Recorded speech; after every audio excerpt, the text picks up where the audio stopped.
G'day, I'm Trent Maxwell, And I'm Leigh and Mason. we want to welcome you to our Live, Learn, Survive podcast. Since 2018, Leigh and I travelled the globe and met face-to-face with over 33,000 children in 6 countries across 3 continents. We created a series of award-winning children's books, a global online education program, and are founders of the Live, Learn, Survive charity, all focused on teaching children and young adults life skills that will not only help themselves but help others too. We're on a mission to spread awareness about fire, water, and first aid education to inspire the next generation of first responders. So join us for the next half an hour with some fun, inspiration, and kindness, and we'll try and learn something too. How are you this week, Leigh? Welcome to the podcast. Maxi, I am here and I am good, thank you. And we're doing a really early record because this is going to be going out at Christmas or New Year. We're not sure yet.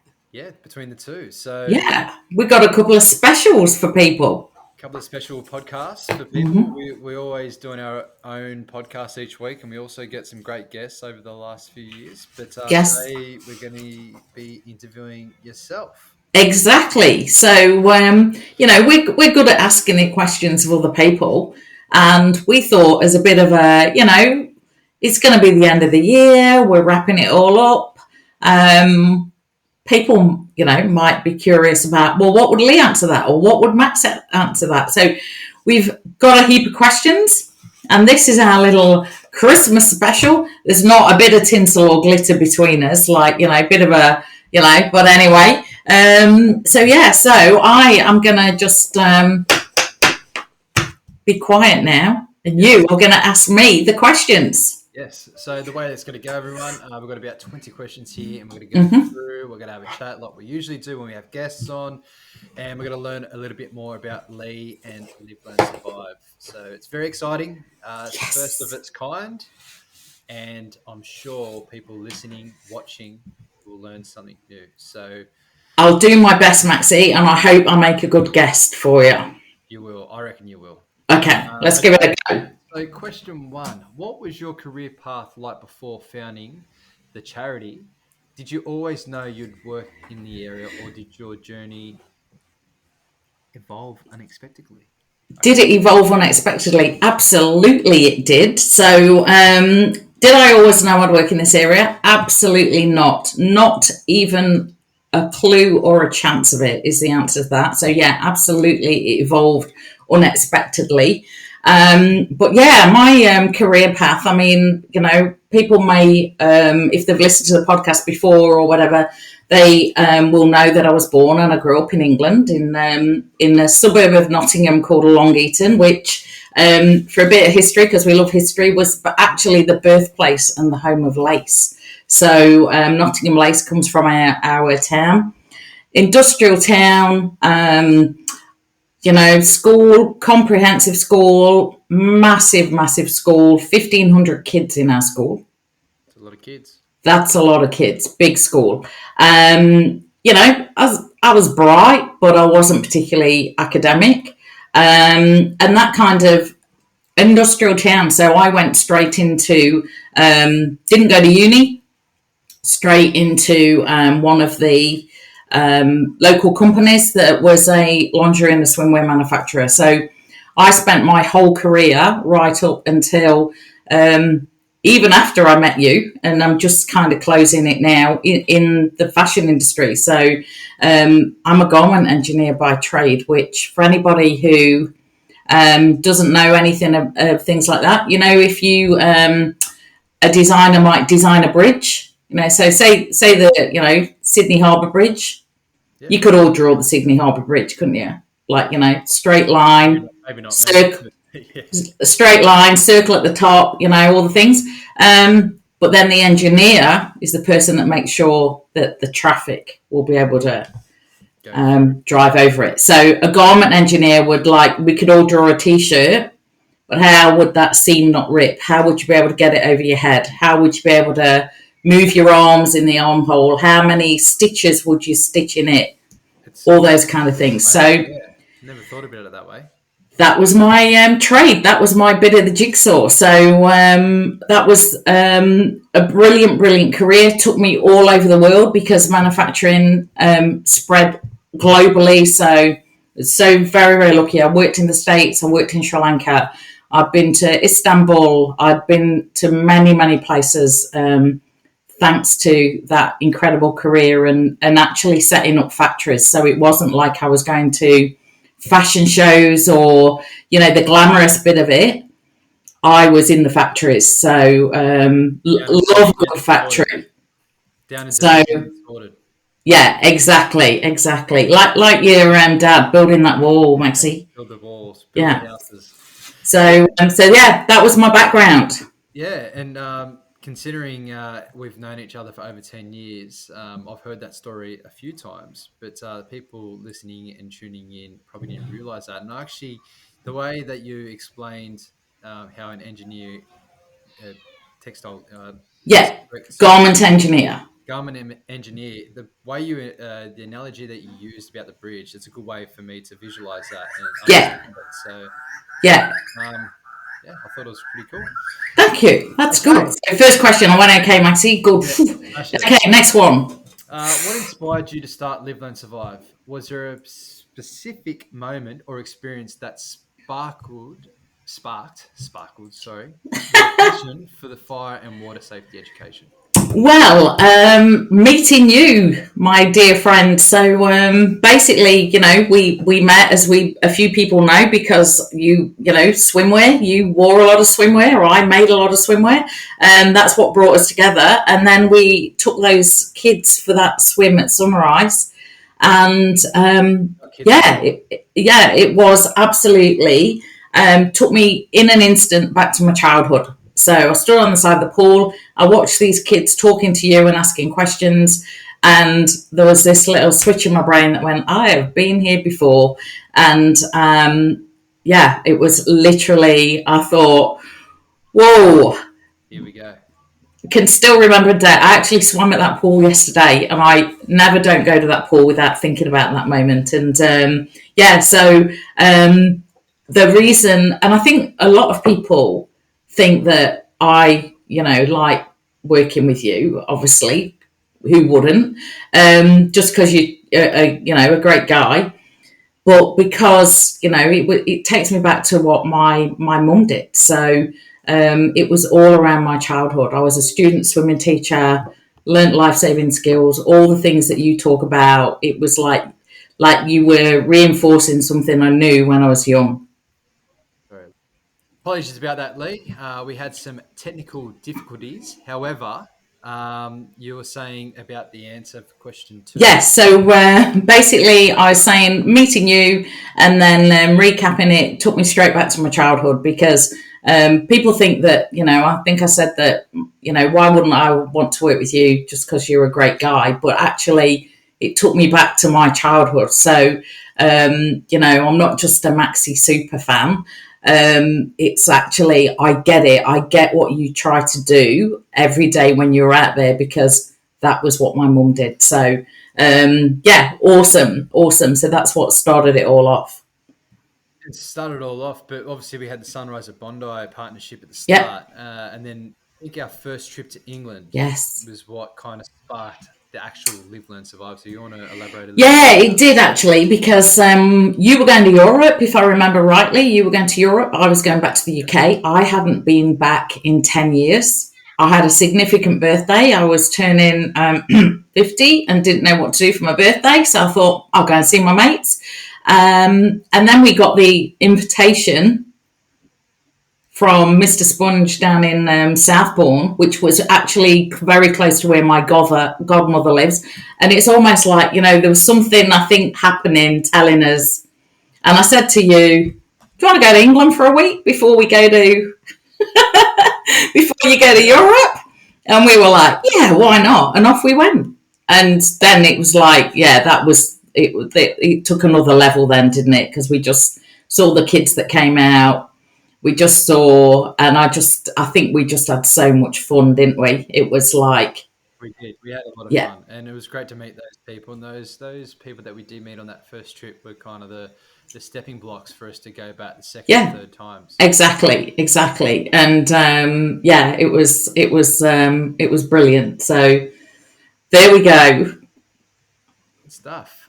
Question 3. Give me one character trait of one of your family that makes you proud of them and why.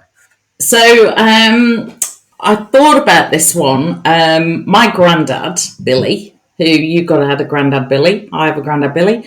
It would have been his birthday today. When I met you, one of the first things that you said to me was, "I just like helping people." Literally, the first sentence, one of the first things you said. My granddad was just all about community. He wasn't he wasn't a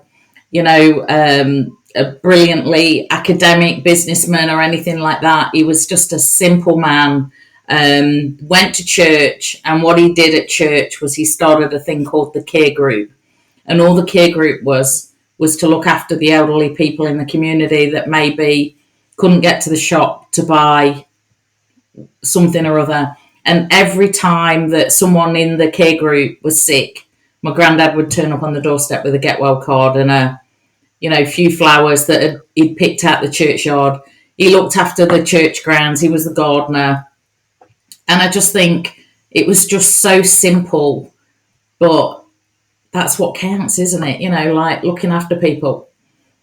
So To people and being a part of the community, because we're all getting older, and there'll be one day when we're going to be in a vulnerable state, or might need some help. And how good is it having a family member or your local person in your community come and help you and make sure that yes, you're okay? yeah.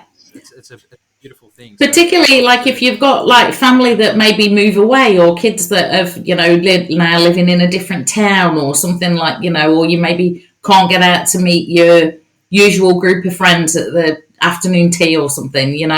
So and my granddad was doing this in his 80s and telling my mum, yeah, but Jill, these people are old.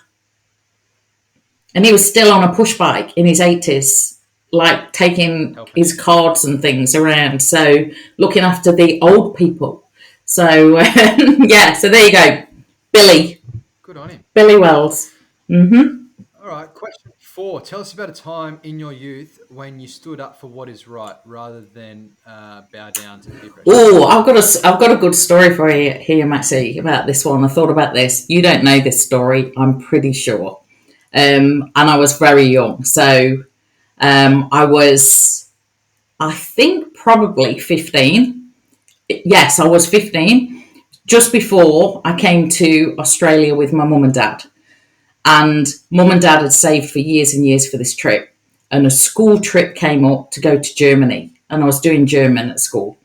And mum and dad couldn't afford for me to go. The Australia trip was breaking us. So but the school teacher went, it's good for the exams. She really needs to be there. So I think Dad, went and worked another 28 days overtime or something, got Leigh on the school trip, went on the school trip. And the first night we were in Cologne, and there was a very naughty teacher. This is, we're going back to the 80s now. You wouldn't get away with it. It wouldn't happen these days. Took us all out into Cologne for the evening. Took us to this street. We're 15-year-olds, and told everyone to split up. And everyone went in the pubs. I was 15. My dad would have absolutely, if I'd have gone over there and gone in a pub, my dad, jockey, I'd have been in all sorts of trouble.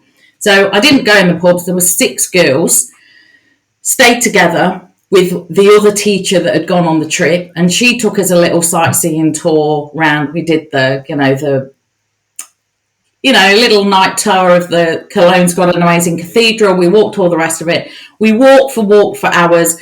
We all walked back to the hostel. When we got back to the hostel, surprise, surprise, there were a few teenagers a little bit worse for wear.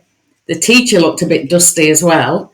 And I got the telling off of my life for being, going off, for wandering off and not knowing where we were and all the rest of it and all the rest of it. So I had a bit of a set to with this teacher in the corridor, in the halls of where everyone was staying. Everyone was listening, and Leigh was not backing down. And I noticed on the floor 2 glasses, beer glasses, that this teacher had bought back as a souvenir from one of his, wherever he'd been or whatever. And I'm a bit like, I actually kicked these glasses right down the hallway, literally smashed them to smithereens. I walked off and I said, and I was told I was going to be grounded when I got back home. I was going to be with the headmaster. I'd brought the whole group into danger. I'd been irresponsible. I'd left. I was obviously the ringleader, And I just said, I'll see you back at school with the headmaster. Show up anytime you like. Interestingly enough, nothing happened when we got back to school until parents' evening. And when mum and dad went to parents' evening, the German teacher was a bit sheepish, actually, Maxi. Didn't have a lot to say to himself. Can you imagine that even happening today? No, it wouldn't happen today. But yeah, it goes to show different times back then, back in the 80s. But yeah, it's awesome that you stood up for yourself and, you didn't kind of get peer pressured by a teacher of all people. Of all people. And I was just like... Underage drinking. Yeah, and you know what? I think because I knew, I just respected my mum and dad way more than I was gonna. I just knew it was wrong. I was not playing in that. I just knew it was wrong. I might have only been 15, but I was not having it. So there you go. Yeah, great answer. Yes. Number 5, running a charity can be tough. What were some of the biggest challenges you faced when starting Live, Learn, Survive, and how did you overcome them? Oh, do you know what, Maxi? We know how tough this is. And for anybody, the challenges are, you have to almost think of a charity. It's like a business. You have to have that. And it's actually more important than a business because you're dealing with other people's money. You've got to have a level of professionalism that is even more than if you're just a business. And I think the challenges are some of the, and rightly so, the accountability that you have to have, the reporting that you have to have, because if you don't go with your eyes wide open, it can be an absolutely minefield. And I think that's the thing. The scale of the administration and the compliance and the accountability. So I think that's like the biggest challenge because it's so lovely to be able to do nice things for other people, but then there's this back engine that's got to be look after annual reporting for every state. Annual reporting for, so they're the challenges. That's the back end of it. Massive. And it's awesome. And we've got a bit of a team to help you because for a long time it was just you doing it. Yeah. Which, I had no idea some of the stuff. You did as well, but, you learnt on the fly. And you learn on the fly. Awesome. Yeah. So, exactly. Nick and Andrew and Jenny and yourself and for helping us get to that next level of absolutely. Alex Robinson Lawyers for giving us a lot of the leg up to understand and what to do to get charity status as well. And being our safety net as well, because you don't know what you don't know, and you need people to be able to go, are we doing this right? So, it does take a village. A charity takes a village. Absolutely. Question 6. Could you share one or two moments that have been the most rewarding since launching the charity? Any particular stories or experiences that stand out? Do you know what? I think it's...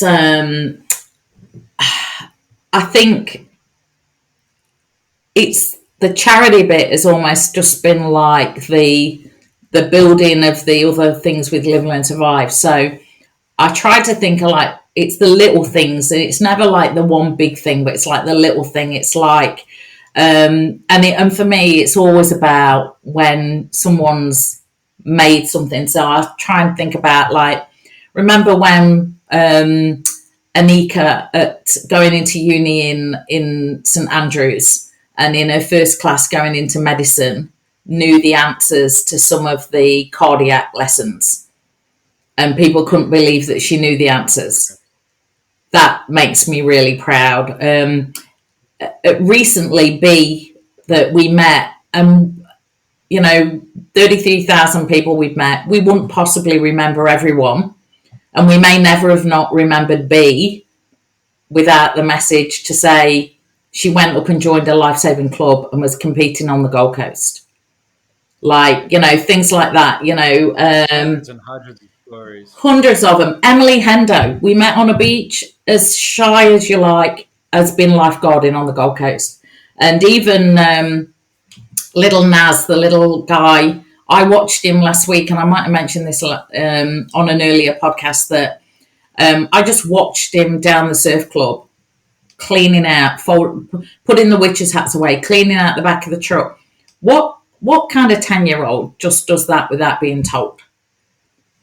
And it's like they're the kind of things that I think I get excited to think where he's going to be in another 5 years' time, in another 10 years' time, and what kind of doctor Anika's going to be, because she's going to be. Oh, 100%. Yeah. So, that's a great answer. Cool. Again, there's so many out there. Yeah. But, it's hard to pick 4, when you think, it's hard to pick. Or even 2 or 1, because you scroll back through the phone, when you go back through the photos of all the places we've been, blows your mind. It does blow your mind. Number 7, what kind of impact have you seen in communities where Live Learn Survive has been active? Ooh. How do you measure success in terms of safety education? Well, I think I would say every town that we've been to, there's been some impact, whether we know about it or not. But I think one of them, when we hear the impact, recently going out to Surat, when that families went and put smoke alarms in, like that's a result. That's the bit that makes you proud, because that could change the course of that family's life. So having those safety measures in place, having a working smoke alarm could save their lives, and that's an awesome thing. Yeah. I know you're answering quite well, Leigh, but I was just thinking, at the places we have been, sometimes when we do leave a place, a tragedy happens a couple of weeks later. A drowning, when we talk about floods, or a bushfire, and people get stuck in bushfires. Yeah. It goes to show too, when we do educate these kids in these areas, they are somewhat prepared for tragedies that do happen. Yeah, absolutely. Well, only recently I was in Kiama, and 8 hours after I left Kiama, right where I was stood taking video of the rocks, a dad and his son were washed off the rocks. Literally on the same day. It's just like, so I think anywhere where we've been, there will have been some positive impact, and that's the thing. And the other thing, I think, one of the other things I really love is when boys start reading the books, when we'll get a message about boys reading, which I think is really cool too. Especially reluctant readers too. I was a reluctant reader when I was growing up, and when we design these books for that reluctant reader and for everyone, we do get some amazing messages off people that say, my son or my daughter has not been able to put this book down. Yeah, so it's like, that's like you can see a change, like someone's learned something, or they've started doing something, or I think that's the biggest thing, when you see a change. That's really cool. That's what it's all about. 100%. Question 8. You talk a lot about focusing on your dreams and they will happen. Give us some examples of where this has worked for you. I think we all have dreams. We all have like, short-term, medium-term, long-terms. I think it comes down to how bad you want it. How bad you want it, what you're willing to sacrifice to get it, and have you got the discipline needed to do it? I think it comes down to that. Because I'd have dreams that I they are maybe just a dream. It would be nice.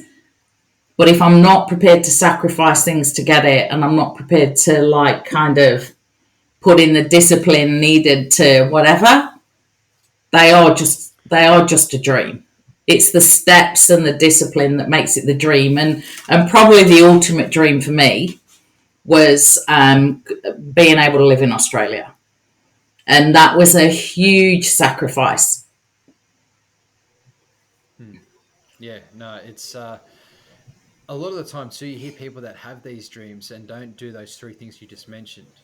Just expecting things to happen for them, or if they put their hand out, things are just going to land in their hands or on their lap. It doesn't happen like that. Yeah. The world doesn't work like that. So those Yeah. three examples you just gave are gold. And Yeah. if you do have dreams, follow it, stick to it, and have the discipline to execute it. Yeah. Because you never know what can be achieved. Because thinking of you, Maxi, I don't think there's anything you wouldn't have done to become a firefighter. Yeah, exactly right. So it was everything that I could, whatever it takes. And like you've always said, you know, like what's the one that you say, you know, you're not going to be a jockey if you're 6'4". Sometimes there's things in life that, you know. Sometimes you do have limitations. Yeah. But you can still be involved in horse racing. Yeah. Or you can still be involved in the Air Force if you can't be a Yeah. fighter pilot. Or there's so many different things you can do within that realm and be kind of a part of it. Yeah. You know, you want to be a famous sports person, but then you can't do it because you haven't got the body type for Yes. it. But then you become a coach, or you become a physiotherapist, or you become a commentator. You become someone that can get things done within that realm. Exactly. You can still get a taste of what it's like. And I'd say like there was like, you know, within reason, you know, and within the law, there was not much I wouldn't have had to go at to have been able to live in Australia. It was that important to me. It took the focus of my life from probably 21 till, you know, I went back to uni, till I had to go back to work, then I got the house, like, you know, literally we sat in a holding pattern for probably the best part of 7 years because we kind of thought our future was not going to be in England. And we had no guarantee. You just have to keep going and be disciplined enough to keep trying. So that's what I would say. You have the dreams, but then you've got to want it bad enough, sacrifice something because you can't do everything all the time, and then want it bad enough and be prepared to put in the hard work. Yeah, sounds good. Excellent. Question 9. What is luck and how has it worked for you? Oh, so I don't know, you know, do I believe it? Would I say I'm lucky? Incredibly lucky. But I also don't necessarily think that luck is just by chance, because I think that, I think Oprah says it this way: luck is where preparation meets opportunity. So I think if you've done the work and you're prepared, you recognise the opportunity when it presents. So you jump on it, and some people would say that's lucky, but you've done the work, kind of. And you understand when to jump on the opportunity. Lucky is maybe, you know, getting that winning, you know, scratchy in a birthday card or something like that. You know, that's random luck. But like lucky in life, I think you can, to an element, you're going to make your own luck. Make the right decision. Yeah. Make the right decisions and learn from mistakes and just be the better version of yourself. Yeah. And prepare. So when the opportunity presents, or you meet that person, or you whatever, you think, yes, you recognise that this is an opportunity, and then everyone else will go to you, you're so lucky, but they won't have seen you when you're doing the work.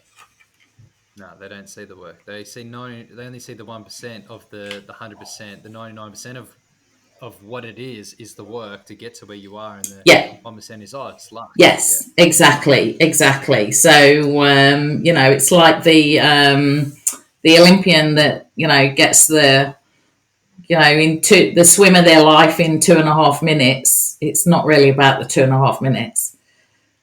Stephen Bradbury, though, quite lucky. That was quite lucky. Very lucky. But was maybe his preparation, Maxi, that he managed to swerve those people, that he didn't go with them. Yeah, you're right. Yeah, you're right. Brilliant.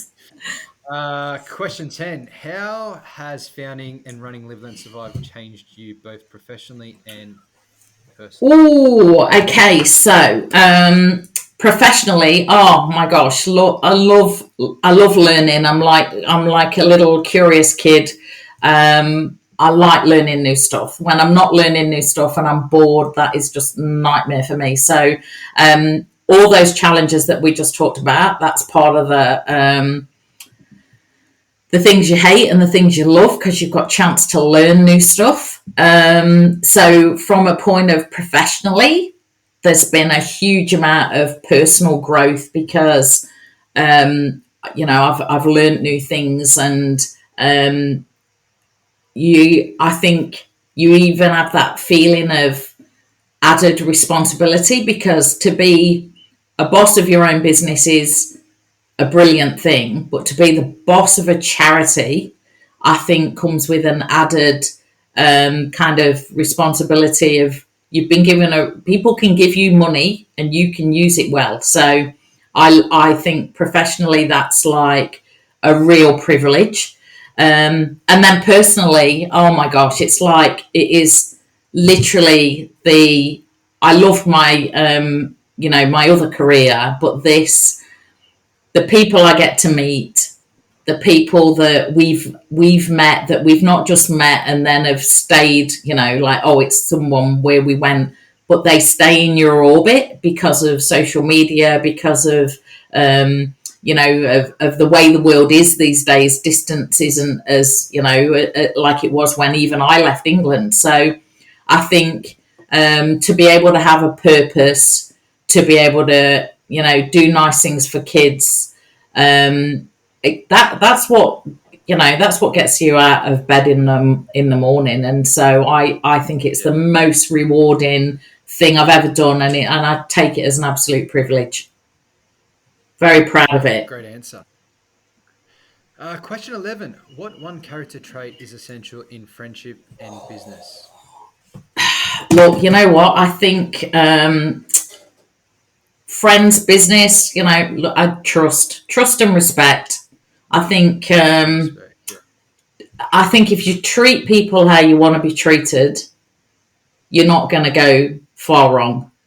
And you know what? You may try and build, it comes back to finding your tribe as well, because, friendship, trust and respect, you're not going to make, if they're important to you and you're meeting people that don't trust or respect, then it's not going to go very far, because they're just not your people. No. So I think, trust is everything. And respect as well, whether they're your friends or your business associates, whoever they are, you just treat people how you want to be treated. You just think, would I like that done to me? Not really. So don't do it. So be kind as well. Although we always say be kind, we pretty much say it in our bio for the podcast introduction each week, but just be kind too, just be kind. Yeah. Smile at a stranger. You might be the only, smile at the, say hello to the taxi driver, or the, smile at a stranger. You might be the only person that person's interacted with all day. Like, what does it take to, you're paying for your coffee, say, how's your day? Literally, it goes a long way. Yeah, it goes a long way. Question 12. What advice would you give to someone looking to start a non-for-profit or charity with a mission they're passionate about? Oh, I got a couple of things on that. There are so many incredible charities out there, and many of them do similar things. Not exactly the same, do similar things. So if you're looking to start a charity, first thing I would say was, almost a little bit back to your dream. How bad do you want it? Because it's not just about doing nice things. It's a lot of work. So are you ready for that commitment? If you're not ready for that commitment, and you're actually passionate about a cause, there may be one already out there that you could just go and support. And trust me, they will absolutely love your support. So if you are really passionate about, say, mental health or homelessness or, early reading, whatever your passion may be, unless you want the work and commitment to run a charity, look if there's something similar and go and support it. So that's good advice. That would be my thing, because you are effectively taking on a business, even though it's a charity. You have to have, like, you it's not just sitting in a park and doing nice things. So unless you're really up for the work, go and find another one, because they're all crying out for support. And volunteers and helpers too. Absolutely. Great answer. Number 13, what core values drive your work at Live, Learn, Survive, and how do those values influence your decisions as a leader? We just redid, didn't we, Maxi, our visions and values and our mission statement and everything. So I think that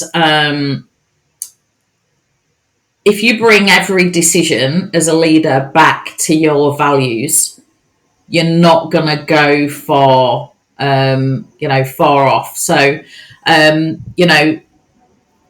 we always say put the kids first. So any decision we've got to make, is this in the best interest for the kids? That makes your decision making easy. So if you know what your values are, so, we have like everybody's welcome, think big, we have,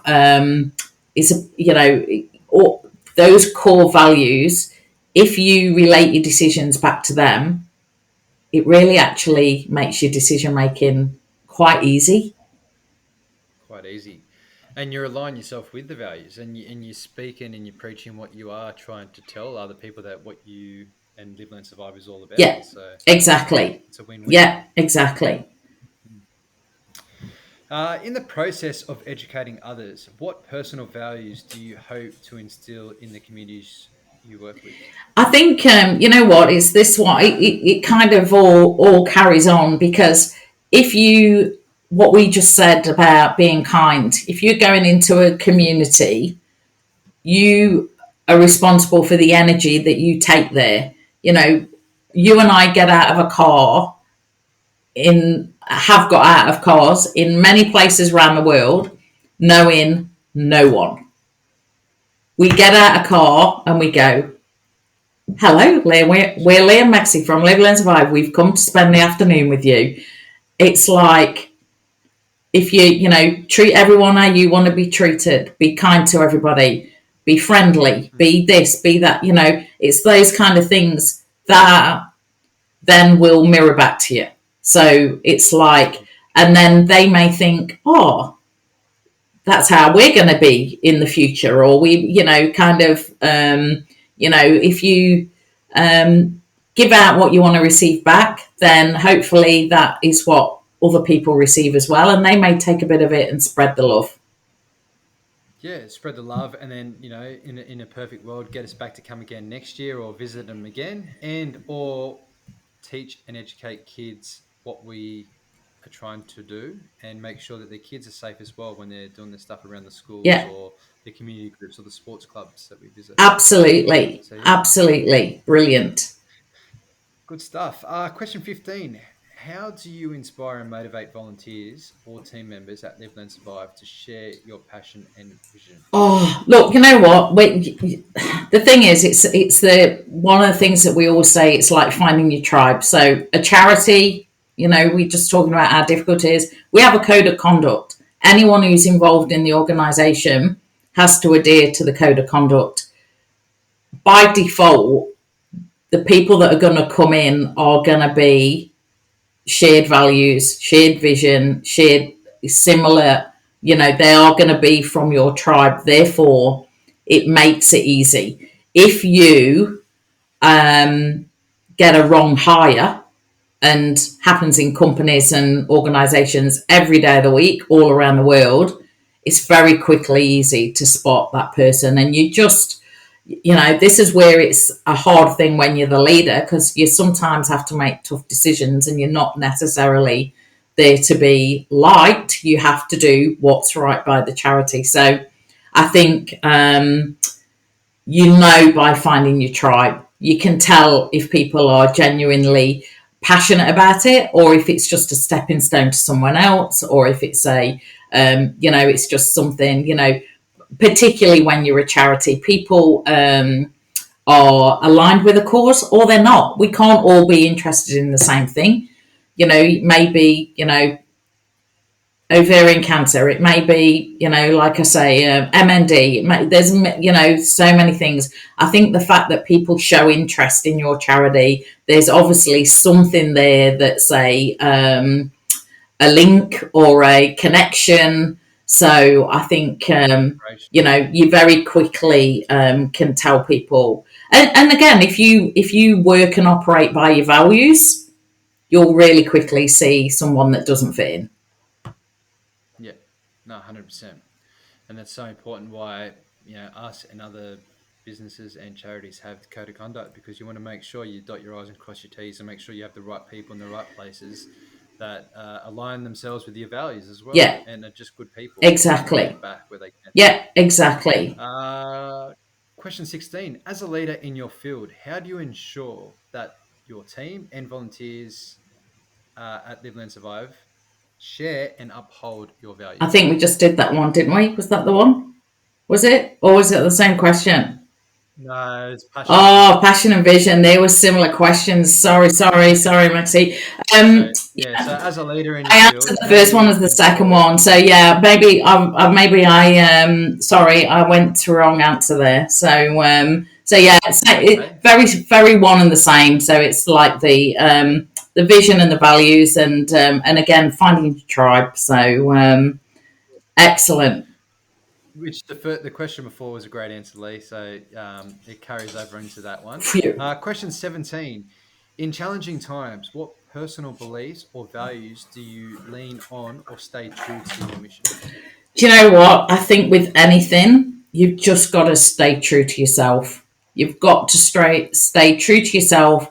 And it's the most important thing is, why are you doing it? If you're not doing it because you really, it's the right thing for you, cut your losses and do something else. Yeah. Just cut your losses and just stay true to you, because you can't live your life for anyone else, for any cause or anything, and you can change, and it's okay to change. Just literally, just stay true to yourself, because you're the only person that you wake up with every day, and there's one life, you gotta be happy with it. 100%. Absolutely. Question 18. Looking ahead, where do you see Live, Learn, Survive going in the next 5 to 10 years? What's your long-term vision for the organisation charity? So, where are we going, Maxi? 5 to 10 years. Whew. I think from memory, we did a couple of videos a couple of years ago, which we can kind of reference. But I'm looking forward to hearing your absolutely. So, what's the vision for the organisation? So, we want to be at the forefront of youth education when it comes to drownings, injuries, and keeping kids safe. We want every child and school to have access to the books, so that every child gets the ability to learn, whether they meet us or they don't. They can just wander along those library shelves and go, that looks interesting. We may never know if they read it or not, but it's there for them to have. So create more books, build on what we've already got, create more books, maybe for different age groups, change, create some different kind of educational resources and things like that. And just, the same thing, that we get this education to every child, no matter their location or background. And that also that then we are part of developing like a really resilient, empowered future generation, and maybe inspire a few first responders along the way through all different means and ways. So yeah, that's the 5 to 10. But I mean, like, definitely five years. If we've not got these books in every school in Australia, then you and I are hiring a car to go and find the ones that are missing. 100%. Good answer. Question 19. What's the top one advice you'll give to young people at the start of their career? Number one advice: do something and find something you love. You work for a lot of your career. Your career is a massive part of your life. You're going to work for a good probably 40 years of your life. Do something you love, because if you do something you love, it doesn't feel like work and it'll fly by in an instant. Not that you want it to fly by, but man, if you're doing something you hate, days at work are long. And they drag on, don't they? Find what you're interested in. If you're creative, don't try and think that you're going to work in a 9 to 5 office job looking at spreadsheets. If you are a creative, there are a million careers for you. Creatives were not even thought about in where I grew up. It was, you were in an industrial town, go and get a proper job, put a decent day's work in. So if you are a creative, don't try and be anything other than a creative. Just find the role that suits you. And whatever you do, and don't be frightened to change. Your first job will not be your last job. And don't be frightened to change, and make sure and if you not even know where to start, make a list of the things you love doing and the things you hate doing, because even the things you love doing from points of hobbies and whatever might start and nudge you in the right direction. And man, I wish someone would have said that to me as a 15-year-old, because I literally, all I wanted to do was languages, because I thought I wanted to be an air hostess, and I did languages. But I think in actual fact, I just love traveling. I don't think I wanted to be an air hostess. I just wanted to travel. So yeah, that would be my advice. Try and find the thing that you love as quick as you can. Great answer. Brilliant. Last one. Last question. Last one. What are you most excited about in the years to come? Both with Live, Learn, Survive and I suppose personal as well. Yeah, look, you know what? I just genuinely, I'm excited about all of it, really. I've had a great trip traveling this year. I love that I can go places and take work with me. That's really important to me now, that as long as I've got my laptop, I can be anywhere and still working. I'm just excited about that for me, personally. And then just Live, Learn, Survive. I'm excited to go and speak on more stages. That's going to be getting the story out more, and just seeing where we can take it, what potential we can achieve. And as we've always known, it's always it's a marathon, not a sprint. Exactly right. No, it's a very exciting couple of years ahead, and both personally and professionally. Yeah. I look forward to seeing so much more to come. And is there anything else you want to share before we finish up? No, I don't think so, Maxi. I think that's it. I think it's just nice to share a little bit of the background of where it all came from, and me talking to you, you asking of me. I think hopefully it just gives people a little bit more of an insight into who we are and what we're about, and what Live, Learn, Survive kind of stands for. So I very much appreciate to have been interviewed by you, legend. Nah, well, you know what? Probably by the time this episode goes out, we'll well and truly in the 170, pushing 180 episodes over the last 2-3 years. Yeah, So it's awesome that we can reflect and talk and tell people what our visions are and what we have done and stuff that we might not necessarily know about myself and you. And yeah, you're saying this is out around Christmas time, so I hope everyone's having a great Christmas between absolutely. myself and you. Yeah, And you know, if hope you enjoy this chat, and I hope you enjoy my chat that I'll be doing next week, or yeah. Well, I think maybe we'll do that, Maxi. I think yeah, we'll put me. This will be the Christmas, and then we'll put you for the New Year, perfect. and then hopefully people have enjoyed maybe a little bit of a longer chat and a little bit of a different format from what our normally weekly thing is to What just we used have. to. If people are feeling a little bit more relaxed on holiday, they've got a few more minutes extra to listen. So, Well, then in that case, Merry Christmas. Merry I hope you Christmas. guys are having a great time, and yeah, happy I'll, days. I and I'll have done a lot more swimming as well, Maxie. So I'm going to just say the swimming's going great. The swimming's going great. Brilliant. Happy days. So have All right, a then. great Christmas, everyone. I hope everyone has a wonderful New Year, and there'll be more catch ups with Maxie next week. Yes, and yeah, again, have a great Christmas, everyone. All the best, and I hope you enjoyed today's chat with Leigh. It was awesome. So yeah, Brilliant. Thanks, keep up the good Maxie. work. See you, everyone. See ya. Bye. Bye.